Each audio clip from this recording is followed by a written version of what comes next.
Seja bem-vindo ou bem-vinda para a série Viver em Conexão, em que toda semana lançamos um novo episódio para falar sobre meditação, autoconhecimento e sobre como ter uma vida com mais conexão com aquilo que realmente importa, a felicidade. Vamos nos conectar? Então sejam todos bem-vindos e bem-vindas a esse momento, a essa semana de celebração dos 2 anos da Dasein House. Esse momento em que a gente celebra 2 anos apenas, mas que parece que a gente está aqui há muito tempo. Parece que a gente chegou nessa casa há muito tempo e essa impressão de parecer que tem tanto tempo tem muito a ver com o tanto que a gente já vivenciou, experimentou atividades e acontecimentos e oficinas e workshops e tantas experiências que nós tivemos aqui na casa. E que esses 2 anos parecem tão pouco, porém que já teve espaço para muita coisa e a gente tem muita satisfação, muito orgulho, muita gratidão de ter essa experiência e poder conectar com pessoas que se conectam com o nosso lugar, com a nossa casinha aqui no meio da floresta. Então, para você que está chegando agora e que não conhece a Dasein House é um centro urbano de meditação localizado em Fradinhos, no bairro de Fradinhos, na Ilha de Vitória, né? E nós estamos no miolo da ilha, onde somos cercados por 2 reservas ambientais, o Parque Ambiental da Pedras dos Dois Olhos e o Parque Ambiental da Fonte Grande. E assim a gente tem uma casa toda conectada com a natureza e que nos inspira a trazer essa ideia da meditação, a ideia do autoconhecimento e da conexão, em viver em conexão com a natureza, viver em conexão com os nossos ciclos pessoais, em integração com esse ciclo interior, com os ciclos que a natureza promove. Eu sou Márcio Messoni, sou fundador da Dasein House e a gente iniciou esse projeto há 2 anos atrás sem nem saber exatamente o que aconteceria, o que nós iríamos fazer aqui. A gente foi convidado para vir para essa casa, para esse lugarzinho no meio do mato, e aqui a gente foi descobrindo aos pouquinhos, construindo essa proposta junto com os frequentadores, junto com as pessoas que começaram a conviver na Dasein House, começaram a criar o ambiente, o que significa estar na Dasein House. Todo mundo que já teve a oportunidade de vir aqui, de frequentar a Dasein House, hoje, por conta do distanciamento social, ainda estamos com as portas fechadas, mas gerando esse espaço de troca, de conexão aqui online e que com certeza a gente perde um pouco da nossa proximidade física, mas nas nossas intenções, nas nossas atividades, na nossa interação, com certeza a gente consegue ampliar ainda mais a nossa proposta de entregar o autoconhecimento, a meditação e uma vida em conexão com mais valor, com mais amplitude para mais pessoas. E a gente está, nesse momento, celebrando os nossos 2 anos, agradecendo a cada uma das pessoas que participou, que esteve presente, que contribuiu para a construção da Dasein House. Pessoas que acreditaram na Dasein House e viram que ela tinha um potencial em servir às pessoas, em servir ao mundo, para que a gente pudesse trazer essa conexão consigo mesmo, com a paz interior, com a harmonia, com uma vida feliz, com uma vida alegre.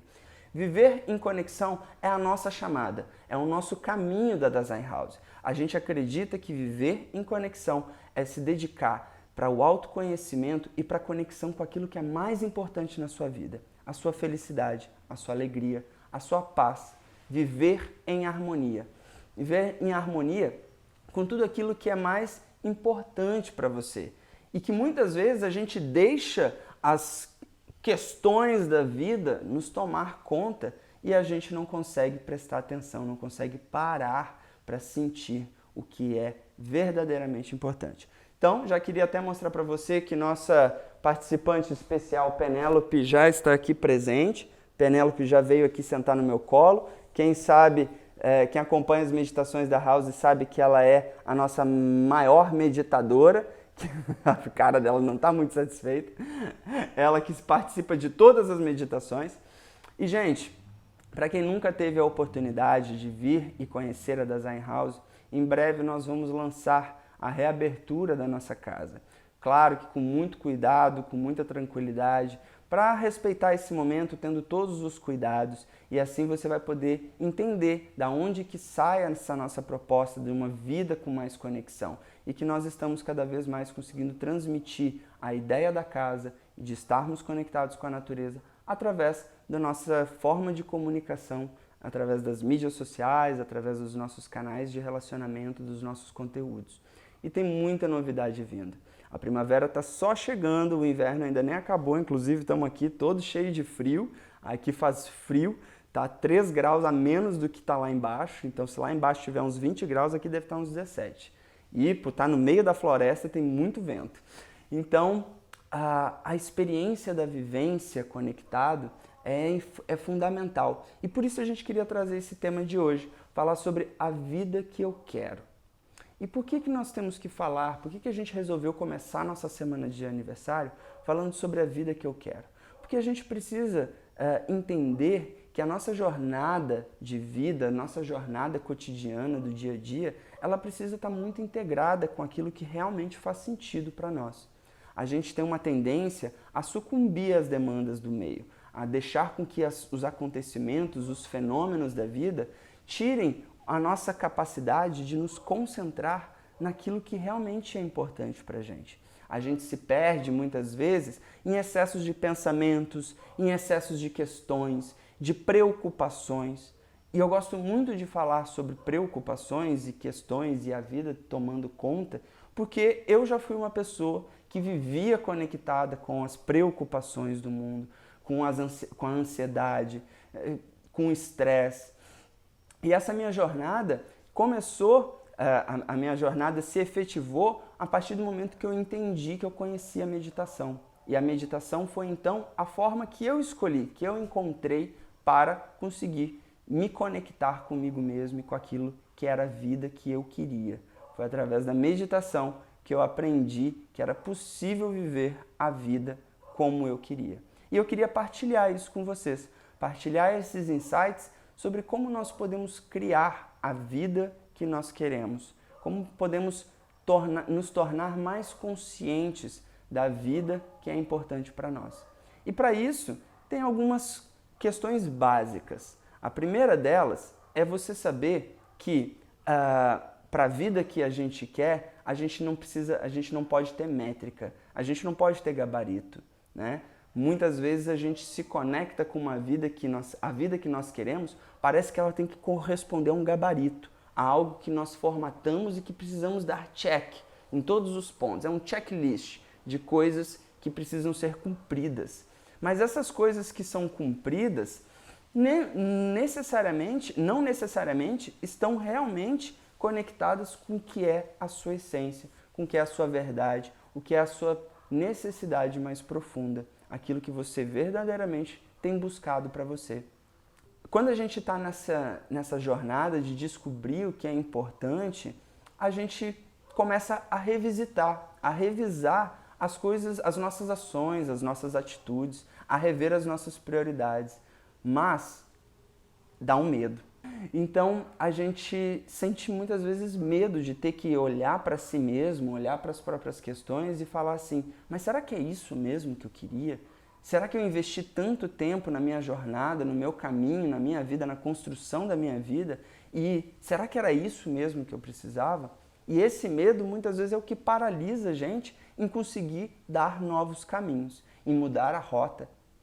E eu gosto de falar que a meditação, na verdade, é o caminho de volta para casa. É o caminho que nos conduz de volta para nós mesmos, para que a gente possa se encontrar. Foi assim que eu me encontrei. Foi assim que eu consegui descobrir a vida que eu queria. Porque eu estava tão conectado com as coisas do mundo, com os objetivos que o mundo impõe, que a gente visualiza e almeja e cria na nossa mente, na nossa vida e nas nossas intenções, que eu não conseguia perceber o quanto eu estava infeliz em buscar coisas que não necessariamente faziam sentido. E daí, foi nessa jornada que eu descobri a meditação e eu fui parar na Índia por um advento que eu resolvi passear pela Índia, achando que eu estava indo a passeio para fazer uma imersão em meditação, achando, vai ser super tranquilo. E quando eu cheguei lá, eu consegui identificar o que a meditação realmente estava proporcionando para mim. Significava que eu precisava ir para a Índia? Não, não precisava. Eu podia ter aprendido isso aqui. Mas como eu estava numa imersão de meditação na Índia, obviamente que o impacto é muito mais forte. E nesse caminho de descobrir a vida que eu queria, foi quando eu percebi que eu estava fazendo as coisas para corresponder ideias e ideais que não necessariamente tinham a ver comigo. E aí foi a jornada de entrar para dentro, de voltar para casa. A meditação que te conduz de volta para casa, de volta para a inteireza, para o preenchimento interior e não só para o cumprimento de demandas, para cumprimento de necessidades. Foi aí que eu me conectei com a minha autenticidade, com aquilo que eu queria ser e não com aquilo que era esperado que eu fosse, e não com aquilo que era o caminho que era prescrito a ser percorrido. Eu, na minha formação enquanto psicólogo, é cheio de estereótipos, de caminhos que você deve percorrer. Você deve percorrer um caminho de ser um psicólogo clínico, ou então um caminho de ser um psicólogo organizacional e trabalhar com empresas, ou então de prestar consultoria, ou então de trabalhar em não sei aonde. E durante muito tempo, esse foi o caminho que eu estava percorrendo, sendo que nenhum deles me deixava feliz. E essa alegria de conseguir encontrar a vida que eu quero veio porque eu consegui perceber que para mim o que era importante era conseguir observar o meu ritmo e viver a vida do meu modo. Quando eu consigo observar o meu próprio ritmo, observar questões que são importantes para mim, eu consigo criar ações que vão me conectar à vida como eu quero, ao modo como eu quero conectar a vida. Mas para isso é preciso olhar para dentro. Para isso é preciso silêncio. Para isso é preciso baixar o volume das vozes de pensamentos e ideias e preocupações que flutuam na nossa cabeça o tempo inteiro.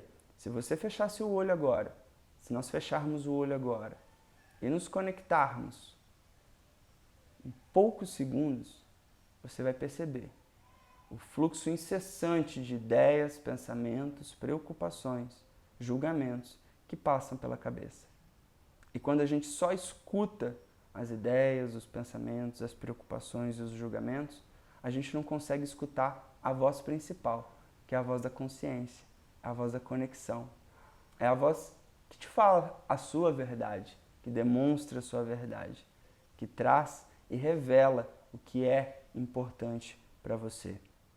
Quando a gente silencia a mente, quando a gente silencia a voz dos pensamentos, o turbilhão mental, a gente consegue escutar de verdade a si mesmo e aquilo que é mais profundo. E eu gosto muito de exercitar, sempre ao final das meditações a gente exercita o cultivo de silêncio. Porque o silêncio, na verdade, ele não é um silêncio externo, não existe um silêncio externo. Ainda que eu me cale, ainda que eu fique em silêncio, vai ter um mundo acontecendo à minha volta. Um mundo. Tudo está acontecendo à minha volta. Nesse momento eu escuto o barulho das árvores, dos grilos, dos cachorros aqui da vizinhança. Eu escuto diversos sons. Então, a gente muitas vezes fica preocupado ou tem medo ou receio do silêncio absoluto, porque parece que ele vai pipocar um monte de coisa que a gente nunca parou para escutar. E o silêncio, na verdade, é quem vai te mostrar o caminho que você precisa e quer seguir de acordo com a sua verdade. É quando a gente escuta que, muitas vezes, é a hora de mudar a rota. É a hora de fazer diferente do que você faz habitualmente. Temos hábitos. Hábitos é uma coisa incrível, né? A gente habitua a tanta coisa. A gente começa, por exemplo, se habituando a tomar banho, a escovar os dentes e a se alimentar de uma forma ou de outra, de um jeito mais específico, etc. E o hábito, na verdade, ele vai se tornando um modo automático, um piloto automático. E esse piloto automático dificilmente é revisto. A gente não para pensar sobre o nosso piloto automático. A gente não para falar, será que eu estou fazendo? Por que eu estou fazendo da forma como eu estou fazendo? Será que eu deveria estar fazendo de outro jeito? Será que... Então a gente não tem... E às vezes quando tem, a gente tenta colocar outra coisa no lugar. Ao invés da gente parar e questionar e ver se aquilo faz sentido, a gente... Acho que eu vou fazer de outro jeito. E daí você coloca outra coisa sem nem ter parado para perceber se era o jeito que realmente fazia sentido para você. Então hábitos é uma coisa muito louca. Hábitos é uma coisa muito louca, assim, porque a gente entra na dinâmica do hábito e esse piloto automático ele não te mostra parâmetros para saber, para avaliar se aquilo está fazendo sentido ou não. É o hábito que você tem, por exemplo, de escovar o dente, é o hábito como você se dirige para o trabalho, é o hábito que você tem antes de dormir, e você vai gerando esses hábitos, e em momento algum, ou poucas vezes, você para rever esses hábitos. E um dos hábitos que é interessante, porque ele promove a constante reavaliação, é o hábito da meditação. Só que assim como todo hábito, exige, obviamente, um tempo para que ele se torne hábito. Existem pessoas que falam que você, para criar um novo hábito, precisa fazer 21 dias. Outros falam que é 66 dias. Outros falam que é não sei quantos dias. Não importa quantos dias, na verdade, são necessários. O que importa é a sua intenção.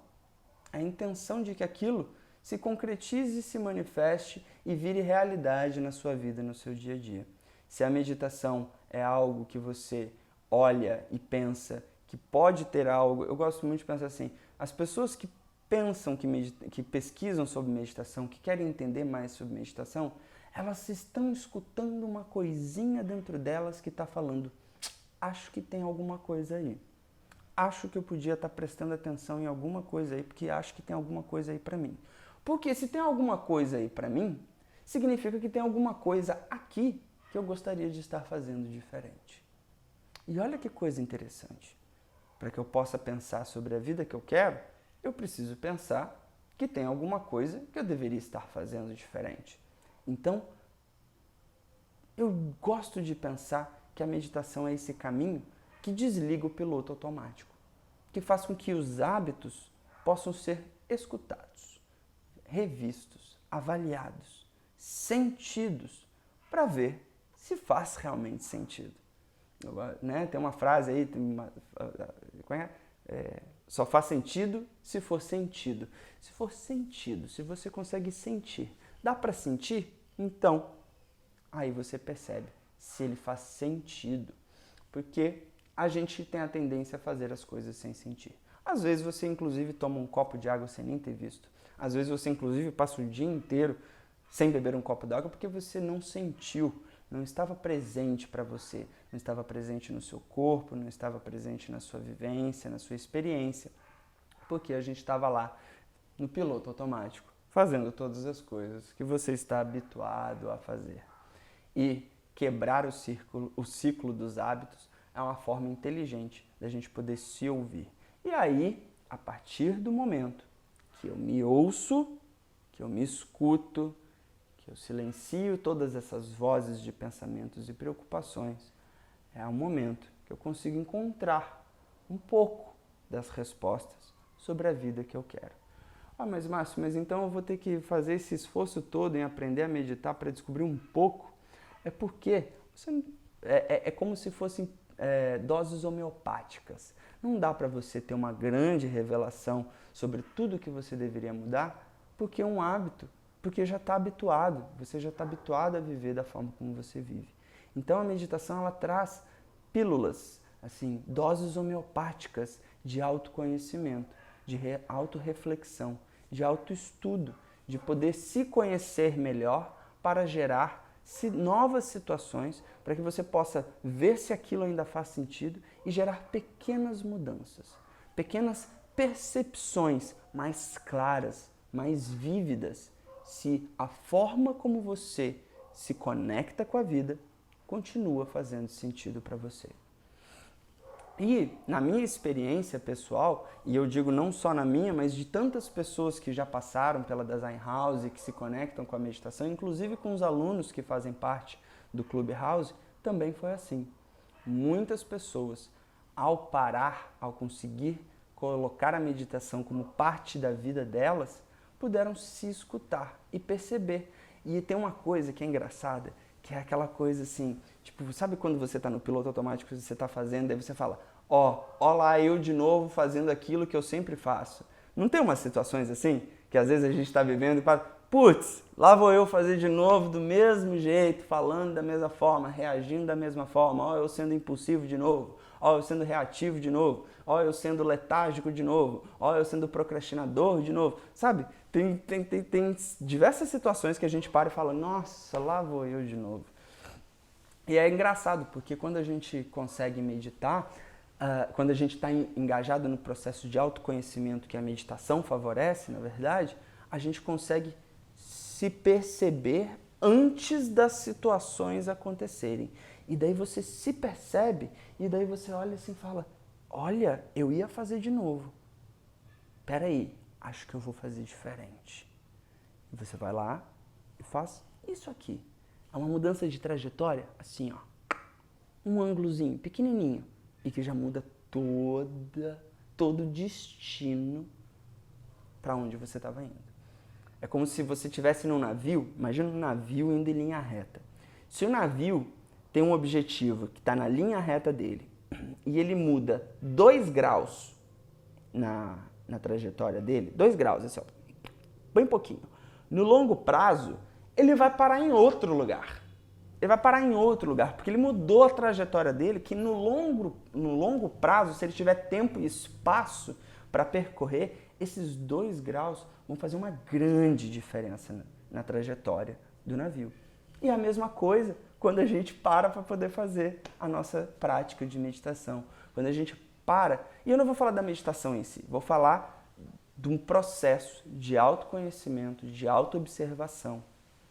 Porque a meditação é uma ferramenta, assim como tantas outras, assim como a própria terapia, as psicoterapias, as terapias holísticas, assim como o yoga, todas elas geram esse processo de autoobservação, esse processo de aprendizado consigo mesmo e que promovem essa pequena mudança na trajetória, mas que ao longo prazo geram grandes mudanças e grandes transformações.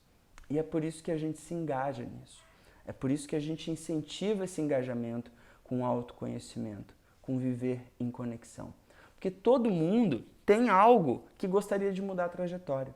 Às vezes não tem a ver com toda a sua vida, não tem a ver com uma transformação que gere um grande cataclisma, né, que você mude completamente a direção. Pode acontecer, pode. A minha aconteceu. Eu jamais imaginava, há 4 anos atrás, que eu me tornaria instrutor de meditação e que eu me tornaria fundador de um centro de meditação. Então a meditação promoveu uma grande mudança na minha trajetória. Mas essa pequena viradinha de ângulo do navio, né, dessa nossa metáfora do navio, já é o suficiente para que no longo prazo você experimente transformações necessárias, transformações que vão te conduzir ao tipo de vida que você quer. E eu gosto muito de falar que meditar é como se fosse um movimento de resistência.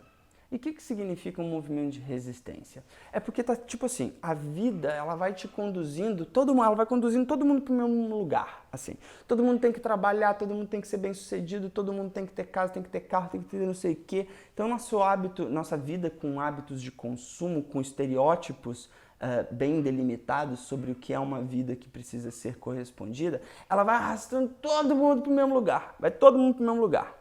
Só que ela não respeita que pessoas talvez tenham interesses diferenciados.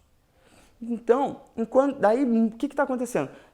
A vida está conduzindo todo mundo para o mesmo ponto. Todo mundo tem que seguir o mesmo padrãozinho, tem que ser do mesmo jeito, tem que cumprir com essa vida que está sendo dita que tem que ser, tem que casar, tem que ter filho, tem que trabalhar, tem que aposentar, sabe? Tô fazendo um estereótipo bobo, mas para só ilustrar que todo mundo acaba seguindo uma mesma tendência. E essa tendência muitas vezes não atende às necessidades individuais. E quando essas necessidades individuais são sobrepostas por essas tendências, há sofrimento, traz angústia, traz não pertencimento, traz uma sensação de que o que eu estou fazendo? O que eu estou fazendo de mim? O que eu estou fazendo da minha vida? E assim, muito do que a gente faz é não atender aquilo que está aqui dentro, que está mexendo com você, que é o seu direcionamento. E eu não vou nem falar de palavras que são muito trabalhadas, como, por exemplo, propósito, missão. Não, estou falando de direcionamento. Muitas vezes não tem a ver com o seu direcionamento. A sua direção não precisa estar conectada com o direcionamento que todo mundo está seguindo. Por isso que eu falo que o processo de autoobservação, de autoconhecimento, é um movimento de resistência. Porque é um movimento que te faz parar e falar, eu quero seguir nessa mesma direção? E pode ser que sim. E está tudo bem. Não é um julgamento, um questionamento sobre qual é o lugar é melhor ou pior. Mas é a oportunidade de você se ouvir e tirar as próprias conclusões se o caminho que você está se direcionando realmente tem a ver com você. Ou então, se você precisa fazer algum pequeno desvio de rota, ainda que seja mínimo, 2 graus, igual um navio, que muda 2 graus, e se ele continuar assim, vai gerar uma grande mudança de rota no longo prazo. Esse aprendizado da autoobservação não é para ser sentido e percebido como algo que vai gerar a curto prazo os efeitos e as respostas, mas sim ao principal alinhamento com aquilo que é a sua jornada. Muitos dizem, na cultura indiana, na cultura hinduísta, na cultura do yoga, a gente pode chamar isso de Dharma, que é o alinhamento do seu Dharma, ou seja, um alinhamento com sua intencionalidade, com seu direcionamento de vida, que pode ter conexão com a sua missão, com o seu propósito, enfim, nomes, vários os nomes possíveis e viáveis. Mas a grande questão é, essa jornada que você está percorrendo, ela de fato tem a ver com você? Ela de fato conecta? Ou você consegue parar? Está todo mundo sendo arrastado na mesma direção. A sociedade está todo mundo caminhando no mesmo caminho. Tá? Aí você consegue parar para poder avaliar e falar, quero seguir. Ou então, quero seguir até um ponto, mas tem um ponto que não faz sentido para mim. E esse ponto eu me diferencio. É isso que é o movimento de resistência. É um movimento de resistir a essa enxurrada, esse efeito manada que nós somos colocados para caminhar. E quando a gente faz essa resistência, não significa que ela vai ser fácil, porque, obviamente, por estarmos resistindo, a gente precisa encontrar uma linha de fuga, uma linha que nos tire dessa trajetória que é a enxurrada que está vindo e nos carregando. Então, é como você está ali, já vou mudar a metáfora, é um rio que está descendo e você é uma pedrinha na corredeira. E daí o rio, que é esse ideal do que deve ser a sua vida, o rio está descendo e falando, você tem que ser assim, a vida é assim, você tem que ir para essa direção. E você está tomando essa enxurrada, você é uma pedrinha no rio. Aí você fala assim, olha, eu não quero quebrar o meu vínculo com essa ideia. Tem muita coisa que é importante para mim, tem muita coisa que faz sentido. Só que eu não quero também viver dessa forma como está sendo dita que eu preciso viver. Então eu vou para a beira do rio, para a margem do rio. Porque daí eu pego essa água, mas eu não preciso tomar essa enxurrada. Não preciso ser carregado com a correnteza. E daí eu vou sair um pouquinho da trajetória e vou encontrar conforto. Conforto em mim mesmo. Conforto em poder viver o que eu acredito ser importante para viver da vida. Assim eu vou criando a vida que eu quero, me conectando com aquilo que realmente tem sentido para mim. E é engraçado porque as pessoas vivem um fluxo de ansiedade, de estresse, que muitas vezes estão conectados com essa enxurrada, com esse caminho que você está sendo conduzido e arrastado para todo mundo seguir junto. E daí, por não ter conexão com você, por você não se sentir completamente conectado com essa ideia, você começa a ficar ansioso, você começa a se sentir estressado, você começa a ter um adoecimento, uma falta de pertencimento, um deslocamento, se sentir deslocado, mas ao mesmo tempo obrigado a seguir esse mesmo caminho, e isso começa a se traduzir em adoecimento, em ansiedade, em estresse, em dificuldade para dormir, em não render no trabalho, em estar insatisfeito com o seu trabalho, em estar insatisfeito com a sua vida, estar insatisfeito com as coisas que você vive, que você experimenta, com as relações sociais, com as relações amorosas, enfim, você está jogando um jogo que não necessariamente é o seu jogo. E está tudo bem. Está tudo bem não ter encontrado ainda o seu jogo. Mas a grande questão é se você quer continuar jogando um jogo que não é seu. Se você quer aprender a ouvir qual é o seu próprio jogo, qual é o jogo que você quer participar, quais são as pecinhas que você quer brincar, qual é a brincadeira que você quer se engajar, intencionar, estar presente. Porque a vida ela é múltipla, tem muitas ideias, muitas realidades acontecendo. Se você fechar os olhos agora, você está escutando só o seu mundo. O seu mundo. Ao fechar os olhos, você só escuta o seu mundo, das suas preocupações. E tem 8 bilhões de mundos acontecendo agora, ao mesmo tempo. Porque tem 8 bilhões de pessoas que estão vivendo mundos muito particulares, individuais e extremamente e tão confusos e também potentes quanto o seu. Então, essa experiência que você tem da vida, do mundo, ela é só sua. Então, aonde você quer depositar a sua experiência? Aonde você quer depositar a sua energia? É só através da autoobservação, do autoconhecimento, do autoestudo, da presença em si mesmo. Não tem como criar novos modelos de vida, não tem como criar novas situações de vida se você não estiver presente em si mesmo, em se sentir, se observar, ver aonde que você está no piloto automático, que você ligou o piloto automático e deixou ele rodando a sua vida e você não percebeu. É assim que a gente consegue verificar se aonde você deposita a sua energia está de fato construindo algo potente para você ou está simplesmente roubando a sua energia. E tem mais uma coisa que eu gosto de falar quando a gente pensa sobre esses adoecimentos da nossa vida moderna, da nossa vida cotidiana, e que é engraçado, né? Esse momento de pandemia, ele trouxe uma clareza muito grande sobre o modo de vida que a gente leva e questionar qual é a vida que a gente quer levar. Porque quando tivemos que ficar em casa e nos isolarmos, a gente teve que olhar para as coisas no nosso entorno e falar: putz, eu não posso ir para o barzinho, eu não posso ir para o cinema para me distrair, eu tenho que trabalhar de casa, eu tenho que fazer uns horários muito doidos, eu tenho que cuidar dessa casa, que eu normalmente antes eu passava 8 horas dentro de casa, agora eu estou passando 24. Necessariamente você teve que olhar e perguntar se aquilo ali fazia sentido. E o engraçado é que para muitas pessoas não fazia mais sentido. Muitas pessoas perceberam o quanto a forma de vida que elas levavam já não cabia mais.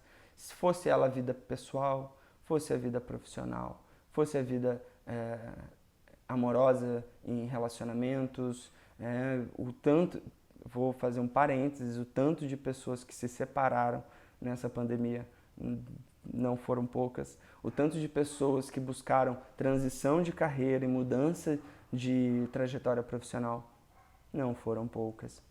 O tanto de pessoas que adoeceram com ansiedade, estresse, burnout não foram poucas.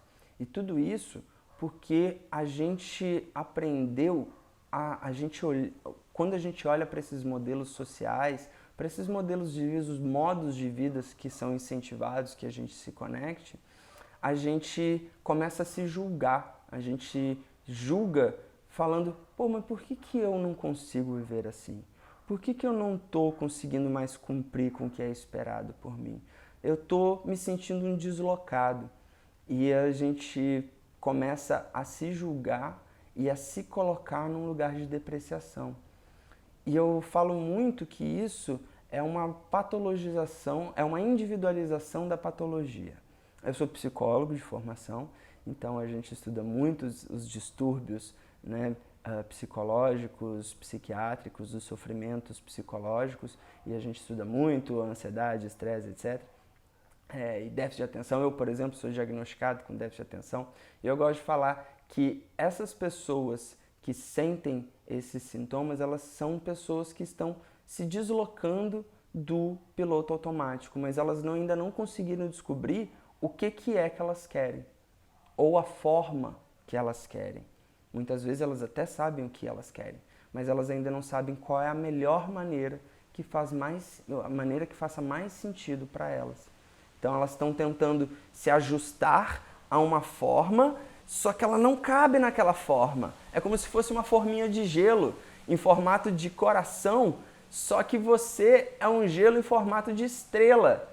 Você é uma massinha em formato de estrela tentando entrar no quadradinho, no negocinho, uma forminha em formato de coração. E tá todo mundo falando, não, tem que ser coração, tem que ser coração. Mas eu sou estrela, como é que eu entro? Como é que eu me moldo para poder conseguir viver essa vida que todo mundo fala que é a vida que faz feliz, que é a vida dos sonhos, que é a vida que é assim que se realiza, que se sente realizado. Então a gente começa a patologizar o indivíduo. Então a pessoa, ela se sente uma excluída dessa vida ideal. E ela começa a sofrer porque ela não atinge essa vida ideal. E aí, então, tem até uma frase que agora eu não estou lembrando de quem é, que é tipo assim, o negócio não é tipo assim, não sei a frase, não sei mesmo, estou tentando lembrar, mas não consigo lembrar.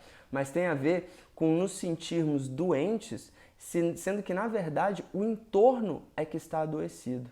A gente individualiza essa sensação de inadequação, a gente individualiza essa sensação de sofrimento, sendo que na verdade esse ideal ele não comporta todo mundo.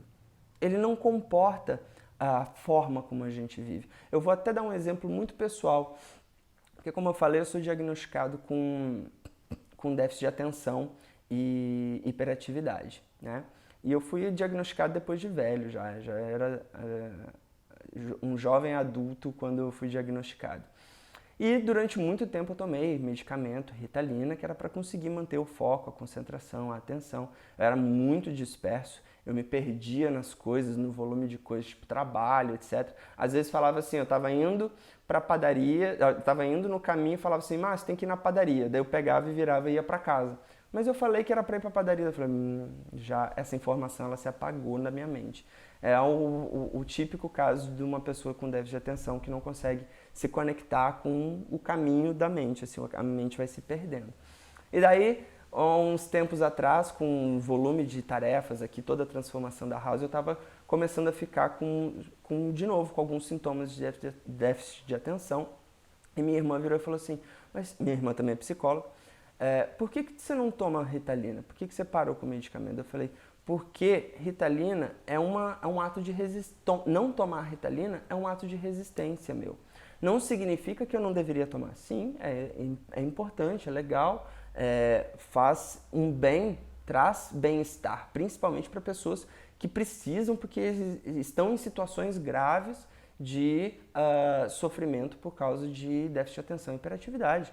Comum, não faço um julgamento contrário, mas para a minha vida é um ato de resistência, porque se eu tomo Ritalina significa que a vida está se sobrepondo ao meu ritmo natural, e o meu ritmo natural é um ritmo que eu preciso ter tranquilidade, que eu preciso ter consciência sobre o que eu faço, e assim tendo tranquilidade, consciência, eu consigo observar a forma como eu preciso lidar para ter uma vida feliz. Afinal de contas, não é do meu interesse tomar Ritalina o resto da vida. Assim como eu sei que muitas pessoas que tomam Rivotril para poder dormir, que tomam ansiolíticos, etc., não é do interesse delas tomar esse medicamento o resto da vida. Mas no momento atual é a única coisa que contribui para que elas se mantenham conectadas com a vida que está acontecendo na vida dela, no entorno delas, sem sofrimento, ou diminuindo o impacto do sofrimento. E foi assim que eu descobri a meditação. Foi assim que a meditação transformou a minha vida. Foi a partir do momento que eu consegui trazer mais clareza pro meu momento, pro meu ritmo interior. Foi assim que eu comecei a descobrir como é que eu poderia construir a vida que eu queria. E a vida que eu queria tinha a ver com estar feliz da forma como eu sou. Não mais com a necessidade de corresponder às demandas que o mundo pede. Não mais precisando corresponder a essa enxurrada, a correnteza, a corredeira, que carrega todas as pedrinhas para a mesma direção. E sem necessariamente ter que romper. Minha ideia não era romper com os valores e com as necessidades que o mundo ensina e com a vida ideal. Eu não estava querendo ser contra isso. Minha ideia não era ser contra, mas encontrar uma forma para que, vivendo neste mundo, eu descobrisse como era o ideal para mim. E assim foi a forma que eu descobri como criar, construir a vida que eu quero. E eu acho que faz sentido para muita gente. Pelo menos é isso que a gente vê quando as pessoas buscam a meditação. Quando as pessoas vêm para cá, para Dasein House, ou vinham, né? Porque agora a gente está com as portas fechadas ainda, apenas fazendo as transmissões. As pessoas vinham para cá para isso, para ter um momento off, para poder desligar a chavinha da doideira do mundo, da doideira das coisas que acontecem que vão tomando conta da nossa vida. E aí, quando as pessoas vinham para cá, elas podiam... esse é o meu momento. E elas vinham para cá para ter o momento delas. E muitas pessoas, muitas. A gente teve mais de 300 frequentadores nesses 2 anos de existência da Dasein House. E essas mais de 300 pessoas encontravam aqui na Dasein House, aqui nesse lugar, nesse ambiente, cercado pela natureza, com um clima completamente diferente, com inclusive um clima mesmo, né? Uma temperatura diferente, inclusive, mais frio do que o resto da cidade. Elas vinham para cá para ter um momento delas, para encontrar, para elas poderem se escutar. E escutar se aquilo fazia sentido e carregar essa sensação para a vida delas, para elas poderem perceber se qual era a melhor forma delas voltarem para a casa delas e reagir ao mundo. E viver, né? Nem reagir, agir no mundo, de acordo com o que era mais verdadeiro delas. Assim elas conseguiam se desconectar do estresse, conseguiam se desconectar da ansiedade, conseguiam se desconectar um pouco da doideira, da loucura que a gente vai sendo tragado e sucumbido a corresponder. E tá tudo bem, nem todo mundo encontra não existe uma maneira correta de se responder às demandas e às necessidades do mundo. Mas quando as pessoas encontram a autopercepção, o autoconhecimento, o autoestudo, elas conseguem verificar se a rota está certa, se eu estou na rota que realmente corresponde à forma como eu quero. Eu gosto muito de fazer essa distinção entre o conteúdo e a forma. Não tem problema, não existe um erro no conteúdo, mas sim se a forma como eu vivencio este conteúdo faz sentido para mim. Então, querer as coisas que a vida propõe não é o problema, mas a forma como eu conduzo a minha vida para me conectar com essas coisas que são importantes para mim é que precisam fazer sentido.